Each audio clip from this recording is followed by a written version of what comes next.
कसं काय सोलापूरकर, स्वागत आहे तुमचं 26 दिवसाच्या मिनी व्लॉगमध्ये। आज आपण काढलेला दसरा, आता तेच तुम्ही बघू शकता, सगळ्या भिंती मी पुसून घालतो आणि जरा फॅनसोबत मज्जा मस्ती करावं म्हणलं तर मम्मीने मला डायरेक्ट वरच्या रूममध्ये माझ्या रूममध्ये पाठवून दिलं, माझी रूम आवरायला।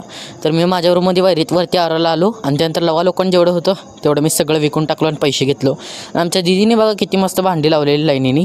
त्यानंतर मी बघा माझ्या रूमचं पूर्ण पसारा काढून पुसून घालतो आणि एवढी धूळ लागलेली की पूर्ण ती ग्लव्सच काळा झाला पूर्ण।